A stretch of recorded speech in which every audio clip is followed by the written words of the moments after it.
Baiklah, di sini Ibu akan menjelaskan materi biologi pada bab 3 tentang klasifikasi makhluk hidup. Untuk apa sih tujuan klasifikasi makhluk hidup atau manfaatnya? Yang pertama, kita dapat mengelompokkan makhluk hidup berdasarkan ciri-cirinya. Yang kedua, mengetahui kekerabatan antara makhluk hidup yang satu dengan yang lainnya.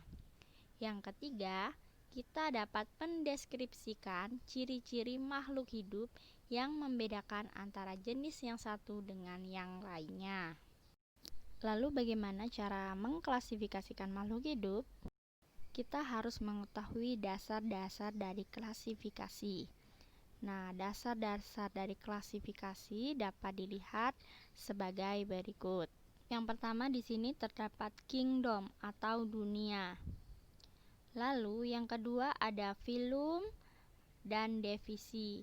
Filum digunakan untuk hewan, sedangkan divisi digunakan untuk tumbuhan. Tiga, ada kelas. Yang keempat, ordo atau bangsa. Yang kelima, famili atau suku. Yang keenam, genus atau marga. Yang ketujuh, spesies atau jenis.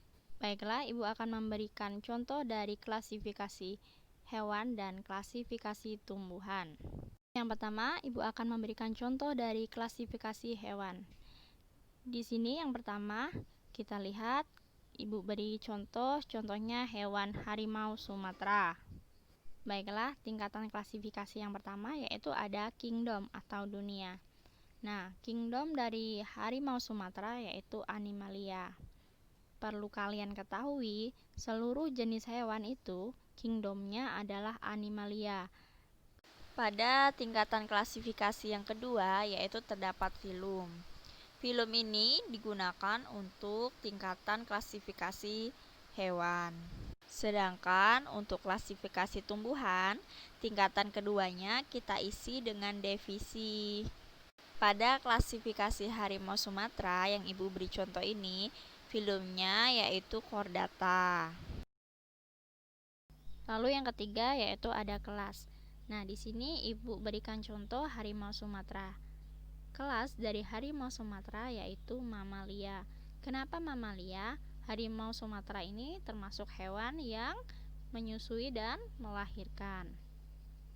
Misalnya contoh lain, kamu ingin mengklasifikasikan ikan. Ikan itu termasuk hewan apa? Kelas apa? Kelas Pisces karena dia bernapas dengan insang. Lalu yang keempat itu ada ordo. Ordo di sini yaitu bangsa. Nah, harimau Sumatera ini termasuk dalam bangsa karnivora karena dia pemakan daging. Misalnya kamu ingin mengklasifikasikan hewan ini sapi. Sapi itu termasuk ordo herbivora karena dia pemakan tumbuhan. Tingkatan klasifikasi yang kelima ada famili. Pada klasifikasi harimau Sumatera, familinya adalah Felindae. Felindae ini termasuk ke dalam kelompok atau golongan kucing-kucing besar. Tingkatan yang keenam itu terdapat genus. Genus pada harimau Sumatera yaitu Panthera. Kenapa Panthera? Karena dia termasuk hewan pemangsa. Lalu tingkatan yang terakhir atau yang ketujuh terdapat spesies. Spesies dari harimau Sumatera ini adalah Panthera trigis Sumatra. Spesies dapat juga diartikan dengan nama ilmiah dari hewan tersebut.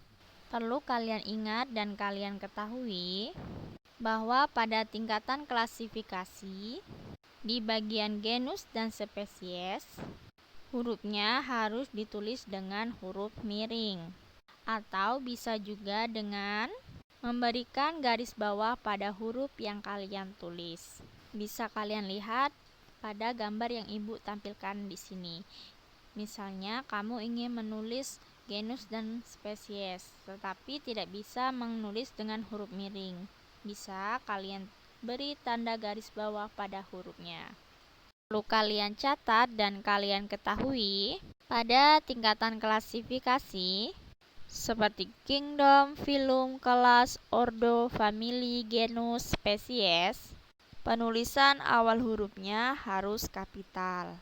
Seperti contohnya kingdom Animalia.